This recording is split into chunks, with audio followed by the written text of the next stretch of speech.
बस गुज़र बसर तो ये है कि तकरीबन 1.5 महीना हो गया हमारा काम नहीं है, बिल्कुल ही हम फारिग बैठे हुए हैं। और वैसे भी काम होता था तब भी हमारा सैलरी पे गुजारा नहीं है, हमें टिप वगैरह मिलती है, तो उस तरह हमारा गुज़र बसर होता है। हम बहुत ज़्यादा परेशान हैं और हमारे पीछे जो स्टाफ है, वेटर्स वगैरह हैं जो डेली बेसिस वाले होते हैं, वो हमसे ज़्यादा परेशान हैं। घर का करता है मामला, तो अभी कारोबार बंद है, खोलेंगी तो बंदा करेगा, नहीं तो ऐसे बैठे बैठे तो भूखे मर जाएंगे। अभी बहुत मुश्किल से जा रहे हैं, बहुत मुश्किल हालात से गुजर रहे हैं। अभी इस वक्त रोड पे खड़े हुए हैं, अल्लाह का प्यारा कोई आता है राशन दे जाता है, बस उससे गुजारा कर रहे हैं और हालात नहीं है, बहुत बुरे हालात हैं।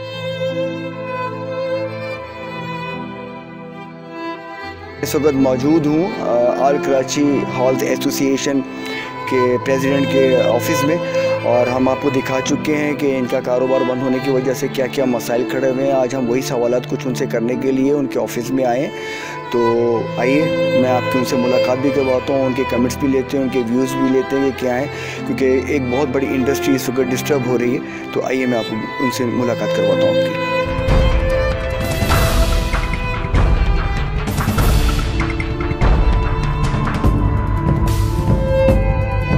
जी नाज़रीन, मैं इस वक्त तो आपको बता चुका हूँ कि ऑल कराची हॉल्स एसोसिएशन आपके सदर के ऑफ़िस में हूँ और आपकी इनसे मुलाकात करवा रहा हूँ। और ये तमाम चीज़ हम आपको पहले बता चुके हैं, दिखा चुके हैं कि एक बहुत बड़ी इंडस्ट्री है और लोग हॉल्स की फैसिलिटी ना होने की वजह से किस कदर मजबूर हैं और किस कदर तंग आ चुके हैं कि हॉल्स वाले ना उनको टाइम दे पा रहे हैं, ना डेट्स दे पा रहे हैं, क्योंकि इनको आगे गवर्नमेंट से नहीं मिल रही है ये कब अपने कारोबार को खोलते हैं। और फिर उसके साथ साथ इनके साथ एक बहुत बड़ी इंडस्ट्री, बहुत सारे लोग अटैच हुए हैं, जिसकी वजह से पाकिस्तान का बहुत बड़ा कारोबार डिस्टर्ब हो रहा है। तो आइए सबसे पहले मैं आपकी मुलाकात करवाता हूँ ऑल कराची हॉल एसोसिएशन के सदर प्रेसिडेंट साहब मिस्टर रईस साहब से। कैसे हैं रईस भाई, खैरियत से? तबीयत ठीक है आपकी? अल्हम्दुलिल्लाह, आप सुनाएं, खैरियत से? ठीक ठाक है जी अल्हम्दुलिल्लाह। जी रईस साहब, आप हमें क्या बताते हैं इस मामले के हवाले से, क्योंकि कराची के अंदर कितने हॉल मौजूद हैं, आप तमाम चीज़ों को देख रहे हैं। देखिए, सबसे पहले मैं आपसे बिगनिंग से शुरू करूँगा, स्टार्ट से। 14 मई को जब शादी हाल लोगों के बारे में वज़ीर आला सिंध ने अहकाम दिए कि 14 तारीख से हम शादी हाल और दीगर और भी 2-3 काम थे वो बंद करने का उन्होंने जो इक़दाम उठाया, तो हमने उसको जो है उसी वक्त अपनी एक मैनेजिंग कमेटी की मीटिंग बुला के हमने उसी वक्त हमने भी फ़ैसला किया कि गवर्नमेंट सिंध गवर्नमेंट ने जो ये फ़ैसला किया है हम इसकी हिमायत करते हैं और तमाम शादी हालों को हम भी कोशिश करेंगे 100% शादी हालें वो बंद हो जाएं, ताकि ये वबा जो इस प्लानट के अंदर है वो हमारे मुल्क से जो है वो इस तरीके से स्प्रेड ना कर सके। तो हमने वो तमाम शादी हाल जितने भी थे अपने तमाम मेंबर्स को मैसेज दिया कि आप अपने तमाम जितनी भी पार्टीज़ हैं उनको या तो आगे ले जाएं या फिर कैंसिल कर दें, ताकि जो गवर्नमेंट ने इक़दाम किया है उसको पूरा किया जा सके। तो ये 14 फ़रवरी को जब ये अनाउंसमेंट हुई, 14 मार्च को जब ये अनाउंसमेंट हुई थी, तो आपने फौरी तौर पे ये इक़दाम उठाया? और बिल्कुल फ़ौरी तौर पे हमने उसको जो है बंद करने के ऑर्डर्स दिए थे, और उसके अंदर एक चीज़ और ऐड ऑन की थी कि अगर कोई भी हमारा मेंबर अगर इसको खोलता है तो हम उसकी रुकनीत तक मुअत्तल कर देंगे। इसलिए ये ज़रूरी था, उस वक्त की ज़रूरत थी, और मौजूदा सूरत हाल भी कुछ बेहतर नज़र नहीं आ रही है, लेकिन सिचुएशन कुछ ऐसी है कि हमारी सनत से बहुत सारे लोग जो हैं वो वाबस्ता हैं। तकरीबन कोई डायरेक्टली 30 से 35 ऐसी चीज़ें हैं, ऐसे कारोबार हैं जो हमारे शादी हाल से डायरेक्टली लिंक्ड है, जिसके अंदर सबसे पहले तो मैं आपको बताता चलूँ कैटरिंग हाउसेज़ हैं। कैटरिंग हाउसेज़ के अंदर भी तकरीबन कोई 10 से 12 शोबे आते हैं। कैटरिंग हाउस सारी चीज़ें ख़ुद मेक नहीं करता है, उसके अंदर भी एक बहुत बड़ी लेबर जो है वो इन्वॉल्व होती है। जितनी शादी हालों के अंदर है उतनी कैटरिंग हाउस के अंदर होती है। इसके अलावा फ्लावर्स वाले, फ़ोटो स्टूडियो, ये रेंट आ कार, वेटर्स, लेडीज़ वेटर्स, डोल वाले, और इतने सारे कारोबार हैं जो हमारे कारोबार से लिंक्ड हुए हैं। तो उनकी लेबर, वो सारे के सारे एक तकरीब होती थी तो वो सारी चीज़ों को यूटिलाइज़ करते थे, अपना घर का गुजर बसर कर रहे थे। अभी सिचुएशन ऐसी है कि वो तमाम जितने भी हमसे लिंक्ड अप हैं वो तमाम हमें फ़ोन करते हैं, हमसे पूछते हैं, उम्मीदें रखते हैं, और जब फ़ोन आता है, अब यकीन माने दिल खून के आंसू होता है, हम उनको क्या जवाब दें कि वो जब हमसे कहते हैं कि सर खाने के लिए घर में कुछ नहीं है। हम अपने तौर पे हॉल एसोसिएशन वाले हम लोगों ने ये फ़ैसला किया था कि जहाँ हो सकता है हम उन लोगों की भी, अपने लेबर की भी पूरी सपोर्ट और मदद करेंगे। लेकिन कुछ चीज़ों में ऐसे है कि हमारे कुछ जो डायरेक्ट एम्प्लॉइज़ हैं जो यहाँ पे अभी भी हैं घर, लेकिन कुछ हमारी लेबर ऐसी है जो माइग्रेट करके चली गई है, उन तक हमारी रसाई नहीं है, हम चाहें भी तो उनकी मदद नहीं कर सकते। तो वो उनके जब फ़ोन आते हैं तो वो बहुत ज़्यादा जो है वो हमारे लिए एक हार्ड टाइम होता है कि हम उनको दिलासे के अलावा कुछ नहीं दे सकते। नहीं तो इसमें आपके पास इस वक्त कराची के अंदर रहने वाले लोगों के साथ साथ कराची से बाहर के भी काफ़ी सारे लोग होंगे? बिल्कुल, बहुत बड़ी क्वांटिटी ऐसे हमारे जो एम्प्लॉयज़ हैं उनकी है जो कि इस शहर के अलावा दूसरे शहरों से हैं। ज़्यादा क्वांटिटी उन्हीं की है। पंजाब और अपना आपका सिंध, यहाँ से ज़्यादा हमारी लेबर आती है और यहाँ पे डेली वेजेस के ऊपर काम करते हैं। सिलसिले हैं, कुछ दिन कहीं किसी शादी हाल में अपनी डेली वेजेस करते हैं, कभी किसी दिन करते हैं, तो इस तरीके से अपना गुजर बसर करते हैं। 14 को जब शादी हाल बंद हुए थे उस मंथ भी जो है वो कुछ पार्टीज़ थी, अच्छी खासी पार्टीज़ चल रही थी। तो उसके बाद वाले मंथ में थोड़ा कम जो है पार्टीज़ वगैरह होती हैं, लेकिन उससे आगे रमज़ान का मंथ आ जाता है तो जो सेविंग्स होती हैं उनकी पिछली वो उसी में खाते हैं। लेकिन अभी आप देखें 1.5 महीना हो गया है, उनके पास एक टका तक एक रुपया तक उनके पास जेब में मौजूद नहीं है, ना उन तक अब तक राशन की रसाई हुई है। तो इतने टाइम के अंदर आपने ख़ुद अपने जो एम्प्लॉइज़ हैं तमाम को ग्रॉसरी, राशन और ये तमाम चीज़ें आपने ख़ुद ही प्रोवाइड की हैं आप लोगों की एसोसिएशन ने? देखें, सबसे पहले तो हमने अपनी एम्प्लॉइज़ के लिए जो सैलरीज़ दे रहे थे हमने ये फ़ैसला किया उनकी सैलरीज़ को वैसे दिया जाए, उसको ना रोका जाए। हमने सबसे पहले जो है इंश्योरेंस इसके लिए अपने मेंबर से। सेकेंडली जो इनडायरेक्ट जो हमारे एम्प्लॉइज़ थे जो डेली वेजेस वाले थे वो अपने शहरों में जा चुके हैं। हम वहाँ तक हमारी रसाई नहीं है, वहाँ तक हम नहीं पहुँच सकते। दूर दूर तक कोई असरात नहीं है कि जी एक तकरीब जो है वो होएगी तो सारी सर्कुलेशन दोबारा से शुरू हो जाएगी। देखें, हमारी इंडस्ट्री से ये 25-30 जो मैं आपको नाम गिनवा रहा हूँ, कैटरिंग हाउस हैं, फ्लावर्स वाले हैं, वेटर्स हैं, ऑपरेटर्स हैं, इसके अलावा जो शादी हालों में इक्विपमेंट सप्लाई करते हैं वो हैं। इसके अंदर आप फर्नीचर वाले हो गए, इसमें पार्लर हो गए, ब्यूटी पार्लर हो गए, टेलर हो गए, सारी चीज़ें शादी हाल से ही लिंक्ड हुई हैं। एक तकरीब होती है तो सारी चीज़ों का काम चलता है, अदरवाइज़ सारा वो एक पहिया रुक जाता है। तो हमारी जो है इस वक्त सिचुएशन ऐसी है कि हमें फ़िलहाल अब तक जितने भी कारोबारी हजरात हैं उनसे रब्ता किया गया, उनके लिए SOPs बनाई गई हैं। हमारी कहीं तस्करा नहीं हुआ अभी तक। नहीं तो आप लोगों ने कोई कोशिश की है कि आपको भी कोई अप्रूवल मिले या कोई ऐसी फंडिंग हो या कोई ऐसी चीज़ हो, कोई SOPs आप लोगों के लिए कही गई हो, कोई आपके सुनने में आई हो? या जी बिल्कुल, हमने अपने तौर पे अपनी जो है वो सारी चीज़ें वर्किंग करके रखी हुई हैं। हम आला हुकाम तक, आपकी तवज्जो से आला हुकाम तक ये मैसेज देना चाहेंगे कि हमारी बात को भी सुना जाए और हम भी तैयार हैं अगर कोई ऐसी चीज़ होती है और तकरीबात वगैरह करने के लिए। आप दूसरे अगर लॉकडाउन का अगर आप हल्का करते हैं तो हमें भी सुना जाए। हमारे पास बहुत अच्छी तजवीज़ है जिसके अंदर हम सारी प्रिकॉशंस ले सकते हैं और तकरीबात जो है वो नंबर ऑफ़ गेस्ट कम करके और सारी प्रिकॉशंस लेके वो की जा सकती हैं। देखिए, हम तो जितने भी ऑफिशियल्स हैं इस वक्त, कमिश्नर कराची, वज़ीर आला सिंध और गवर्नर सिंध, वज़ीर आज़म साहब, सबों से अपील करते हैं और कि हमारे मौक़िफ़ को भी सुना जाए, हमें भी बुलाया जाए, SOP में हमें भी पार्ट बनाया जाए। बिल्कुल, सब हमसे राब्ते में तमाम, बल्कि मैं ये कहूँगा कि हमारी जो एसोसिएशन है और कराची की है, लेकिन पाकिस्तान में जितनी भी एसोसिएशन है शादी हालों से रिलेटेड, कैटरिंग हाउसेस से, वो सब हमसे राब्ते में। बड़ा शहर है ये, हमें फ़ोन करते हैं, हम एक दूसरे को दिलासा देने के अलावा कुछ कर नहीं सकते। तो मैं आपको एक इसकी बैकग्राउंड बताता चलूँ। कराची और पाकिस्तान को, पूरे पाकिस्तान के इस वक्त शादी हालों की जो क्वान्टिटी है तकरीबन 13,000 के करीब है और इन 13,000 शादी हालों के अंदर पूरे पाकिस्तान में लाखों के करीब जो है वो डेली वेजेस वाला एम्प्लॉय है, वो तमाम एम्प्लॉयज़ जो हैं इस वक्त घर बैठे हुए हैं। आपकी इंडस्ट्री से तो ज़्यादातर जो मैंने देखा है वो डेली वेजेस वाले ज़्यादा हैं, तो वो तो इस वक्त बिल्कुल तबाह और बर्बाद होकर रह गए हैं कि ना उनको खाने को मिल रहा है। क्योंकि हमारे प्रोग्राम में कुछ चीज़ें अभी देखी हैं हमने, हमारे पास आए भी लोग, हमें कहा भी, जिसमें किसी ने शादी की डेट के लिए कहा और कुछ हमें वाले मिले, उन्होंने कहा जी हमारा कारोबार इनसे चल रहा है और मिलेगा तो इजाज़त मिलेगी तो हम करेंगे। इसी तरह फ्लावर्स वाले हो गए, वो हमारे पास आए। कुछ हमारे पास ऐसे लोग भी हैं और स्पेशली हेयर कटिंग वाले, हेयर सैलून वाले और ब्यूटी पार्लर्स वाले बहुत सारे लोग हैं।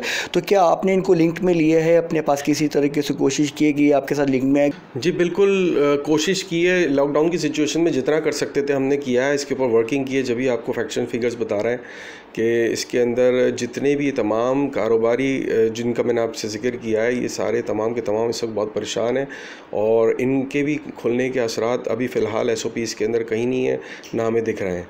तो हम इसके और फिगर आउट कर रहे हैं। जितना हम इसको फिगर आउट जितना करते जा रहे हैं, ये बहुत वसी से वसी होता जा रहा है। मतलब स्टार्ट के अंदर लाखों में लिया था, वो और बढ़ता मिलियंस में गया अब, और वो जितना हम इसको फिगर आउट कर रहे हैं वो अब बढ़ता ही चला जा रहा है, कम नहीं हो रहा है। हाँ, क्योंकि डेफिनेट उसकी वजह है कि आपके अपने इस बिज़नेस से बहुत सारे बिजनेसेस जुड़े हुए हैं, बहुत सारे लोग जुड़े हुए हैं, बहुत सारे घराने जुड़े हुए हैं। तो इसमें कोई शक नहीं कि आप लोगों के इस बिज़नेस से, इस कारोबार से, क्योंकि ये पूरी एक इंडस्ट्री है और जो कैलकुलेशन मेरे सामने आई थी वो मिलियंस और बिलियन से बढ़ चुकी हुई है, तो नो डाउट इसमें। लेकिन आप लोग आवाज़ पहुँचाने की कोशिश कर रहे हैं। तो आपने अभी तक किसी अलावा काम के किसी से रब्ता करने की कोशिश की?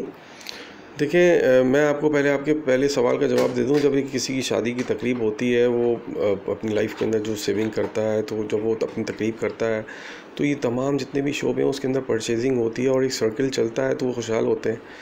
तो मैं नहीं समझता कि इस सिनेरियो के अंदर जो है वो तमाम लोग जो हैं वो अभी ऐसी पोजीशन में आए कि वो कोई बोल्ड स्टेप ले सके। वो सारे हमारी तरफ देख रहे हैं ताकि हम जाएंगे, हमसे लिंक्ड है उनके काम सारे, तो हम कुछ करेंगे, खुलेंगे तो वो डायरेक्टली उनके भी काम खुलेंगे। देखें, वो उनका एक ओपन इंटरव्यू आया था जो सोशल मीडिया के अंदर सर्कुलेट हुआ। उन्होंने ओपनली बोल दिया, हमारी डायरेक्टली तो उनसे मुलाकात या बात नहीं हुई है टेलीफोन पे, लेकिन इंशाल्लाह अनकरीब होगी। इसलिए क्या उनका भी जो बिज़नेस है वो हमसे रिलेटेड है। उन्होंने कहा है कि रेस्टोरेंट्स को, शादी वालों को खोला जाए, उनकी कंजम्पशन नहीं हो पा रही है, जिसकी वजह से वो एक जानवर है वो मर जाता है जब नहीं बिकता है, एक सर्टेन टाइम तक होता है। तो सारे कारोबार हमसे लिंक्ड हुए हैं इस टाइप के, जो जैसे पोल्ट्री भी है। तो इंशाल्लाह ताला जब सारी चीज़ें ओपन होंगी तो उसमें भी बेहतरी आएगी, लेकिन हम उनसे रब्ता करने की कोशिश करेंगे करीब इंशाल्लाह ताला। अस्सलाम वालेकुम जी, मेरा नाम ख्वाजा तारिक है और मैं Karachi marriage hall lawn banquet owners association का जनरल सेक्रेटरी बात कर रहा हूँ। पहले तो मैं आपके चैनल के शुक्रिया अदा करना चाहूँगा कि आपने हमारा मौक़िफ़ लिया और हमारी इंडस्ट्री को इस वक्त जो परेशानी है इस लॉकडाउन के पीरियड के अंदर आपने हमारा मौक़िफ़ लिया, और मैं उम्मीद करता हूँ कि जो अरबाब इख्तियार हैं उन तक हमारा जो मैसेज है वो बड़े मौसर तरीके से पहुँचाया जाएगा। ये देखें, सबसे पहले तो मैं बताऊँ कि इस वक्त कराची के अंदर लगभग 750 से 800 शादी हाल हैं, और सिंध के अंदर अगर पूरे सूबे की बात की जाए तो मेरे ख्याल से लगभग 1,500 के करीब, 1,500 से 2,000 के करीब शादी हाल होंगे।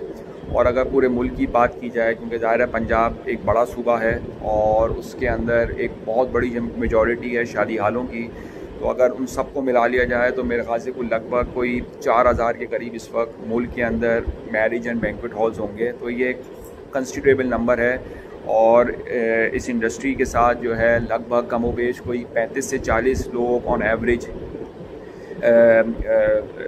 डायरेक्टली और इनडायरेक्टली जो है इस एक हॉल के साथ एसोसिएट होते हैं। तो अगर आप 4,000 हॉलों को लिया जाए और इसी तरह से 35 से 40 लोग एक हॉल के साथ ऑन एवरेज लिया जाए, तो एक ठीक ठाक बड़ा नंबर जो है वो बनता है, जो कि लोग हमारे साथ जो है वो एसोसिएट होते हैं। तो एक बड़ी एम्प्लॉयमेंट है जो कि इस इंडस्ट्री के साथ एसोसिएट होती है, और अल्हम्दुलिल्लाह एक बहुत अरसे से ये काम चल रहा है और बहुत बड़ी तबका जो है वो इस इंडस्ट्री के साथ। मिसाल के तौर पे वैले वाले हैं, वैले सर्विस लोग इंडिविजुअल भी कर रहे हैं, और इसी तरह बड़ी बड़ी कंपनीज़ भी हैं जो कि मुख्तलिफ़ जगहों पे, सिर्फ not only to marriage hall, बहुत सारी जगहों पे वो वैले सर्विसेज प्रोवाइड कर रही हैं। तो शादी हाल के अंदर भी वो प्रोवाइड करते हैं, और तकरीबन आप समझें ऑन एवरेज 5 से लेके 15 के करीब, depends on the size and capacity of marriage hall, इतने लोग वहाँ पे एसोसिएट होते हैं। और ये वही लोग हैं जो कि जिस दिन फंक्शन होगा ये आके वहाँ काम करते हैं और इनकी पेमेंट बनती है, इनको पेमेंट्स मिलती हैं। जब काम नहीं होता इनको पेमेंट नहीं मिलती। इसी तरह एक बहुत लाइटिंग वाले हैं, इलेक्ट्रीशियंस हैं, जिनका काम जो है इस वक्त एक ट्रेंड है मैरिज हॉल्स के अंदर, जिसमें फॉलो स्पॉट एंट्री, एक स्पेशल एंट्री के जो है ना मुख्तलिफ लाइटिंग एंड साउंड इफ़ेक्ट्स दिए जाते हैं। इसी तरह स्टेज के बाद जो है वो मुख्तलिफ इस वक्त गैजेट्स आए हुए हैं जो कि यूज़ होते हैं, जिसके अंदर मैं बताऊँ जैसे ब्लास्टर है, मुख्तलिफ कलर्ड लाइट्स हैं, जो कि ये जो स्टाफ है ये टेक्निकली इसको बेहतर तरीके से हैंडल करता है, तो ये लोग ख़ुद इसको मैनेज करते हैं, एक सिलसिलेकार चल सके। क्योंकि देखिए हमारे ऊपर जो एक सबसे बड़ा लोड आया है वो जिस दिन हमने 14 मार्च को सबसे पहले गवर्नमेंट ने इसको बैन करने का कहा, तो हमने उस दिन जो फंक्शन थे हमने उन पार्टियों को रिफ़ंड किया है, और उसके बाद से लेकर के आज हम अगर 22 अप्रैल पे खड़े हुए हैं, तो इस दौरान जितने फंक्शन हैं वो कैंसिल हुए हैं। कुछ को हमने रिफ़ंड कर दिया है, बकिया को हमारे पास रिफ़ंड करने की सलाहियत नहीं है और हम वेट कर रहे हैं कि जिस वक्त ये काम ऑपरेशनल हो फिर हमको वो एक हमारे ऊपर बहुत बड़ा बैकलॉग, एक प्रेशर जो है वो क्रिएट हुआ है और वो एक शादी हाल के जो मालकान हैं उनके लिए एक बहुत बड़ा ये एक स्ट्रेसफुल सिचुएशन है। कुछ उसलूबी से सरअंजाम दे सकें, तो हमारी इस हवाले से हुकूमत को रिक्वेस्ट है कि खुदारा इस इंडस्ट्री को देखें, इसके साथ जुड़े जो दिहाड़ीदार तबका है उसका सोचें, और सबसे बढ़कर के जो हमारी जो सोसाइटी है इसके अंदर वो लोग जिनके प्रोग्राम्स बुक हैं, जिनकी बच्चियों की शादियों के मसले हैं, वो खुदा ना करे हमारी गफलत की वजह से, कोताही की वजह से, बर वक्त स्टेप लेने की वजह से ख़त्म ना हो जाएं, जो कि एक दूसरे बड़े अलमिया को जन्म दे देंगे। इकनॉमिक अलमिया तो अपनी जगह पर है, लेकिन एक बहुत बड़ा दूसरा अलमिया खड़ा हो जाएगा। तो मेरी इस वक्त आपके चैनल की तवज्जुह से और जहाँ जहाँ आपका ये प्रोग्राम चलेगा, जहाँ जहाँ ये चैनल देखा जाता है, मेरी अरबाब इख्तियार से, गवर्नमेंट ऑफ सिंध से स्पेशली ये रिक्वेस्ट है कि काइंडली इसको सीरियसली देखें।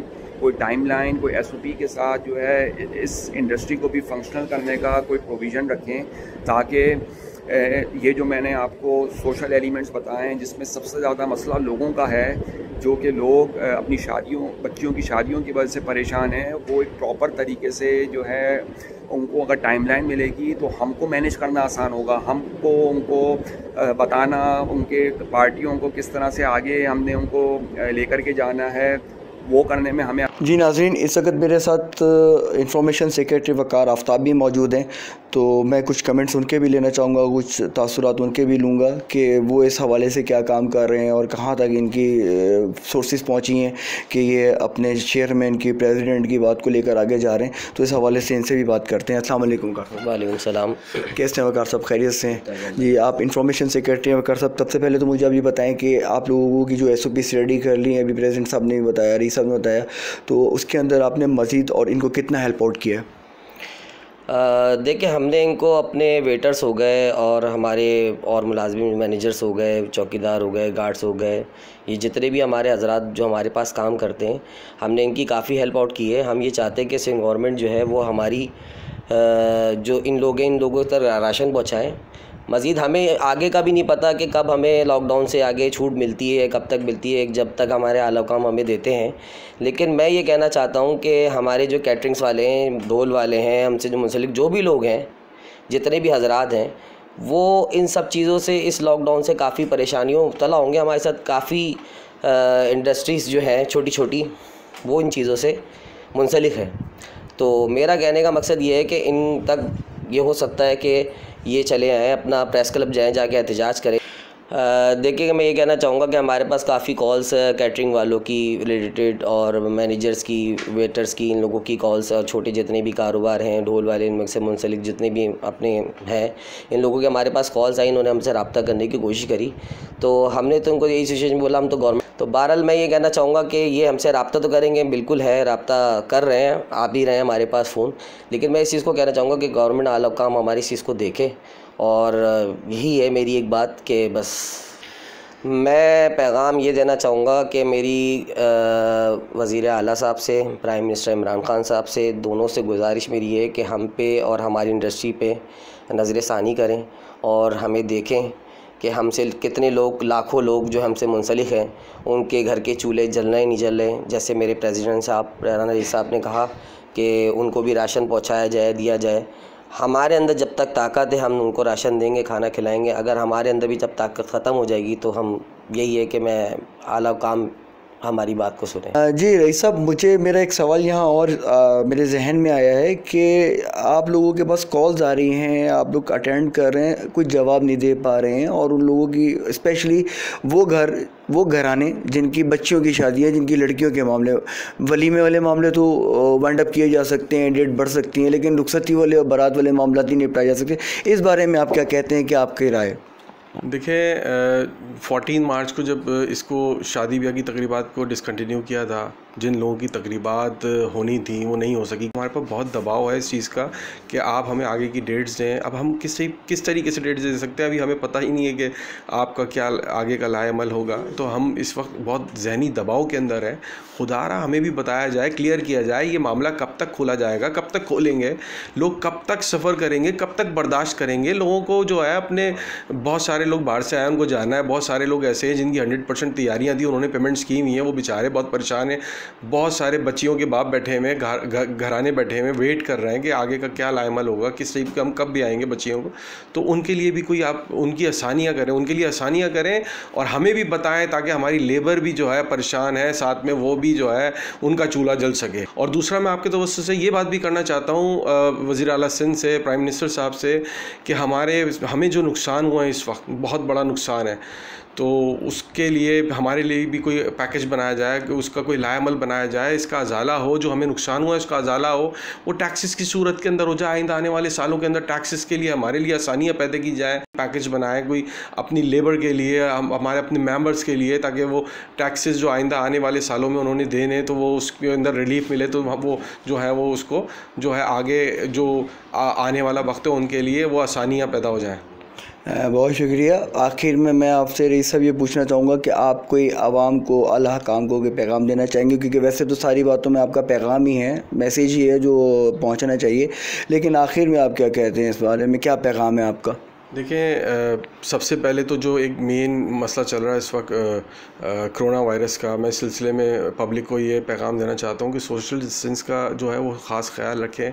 गवर्नमेंट अगर चाहती है कि लॉकडाउन को, या पब्लिक चाहती है लॉकडाउन को ग्रेजुअली आहिस्ता आहिस्ता नरम किया जाए, खोला जाए, तो सोशल डिस्टेंस अगर आप रख के सारी चीज़ों को खोलेंगे तो इनके लिए आसानियाँ होंगी, और जितने जो दीगर काम भी हैं वो भी आहिस्ता आहिस्ता फिर खुलने शुरू हो जाएंगे। अगर ये इस चीज़ को चेक करना चाहते हैं कि हम ये तमाम लॉकडाउन को ग्रेजुअली जो है वो ख़त्म कर रहे हैं, तो हम सोशल डिस्टेंस का ख्याल रखेंगे तो ये सारी चीज़ें जो है वो नॉर्मल लाइफ में आएंगी। अदरवाइज़ ये स्प्रेड होगा तो फिर ये दोबारा से सारा जो है वो टफ से टफ तक होता चला जाएगा। बहुत शुक्रिया राना साहब आपका, राना रईस साहब, कि हम आपके आए और आपने हमें पैगाम दिया। हम कोशिश करेंगे कि अपना पैगाम, आपका पैगाम पहुंचा सके आला काम तक। मैं अपने प्रोग्राम का अख्तिताम करता हूँ इस दुआ के साथ कि अल्लाह हम सब का हामी और नासिर रहे, और आपके लिए भी ये मसाइल को हल किया जाए, जो आपके साथ प्रॉब्लम क्रिएट है इसको भी ख़त्म किया जाए। इस प्रोग्राम को ख़त्म करते हैं कैमरा मैन मोहम्मद अशरफ के साथ, मोहम्मद शहजाद और पूरी टीम सिटीज़न पुलिस न्यूज़ की टीम को अस्सलाम वालेकुम रहमतुल्लाहि व बरकातुहू।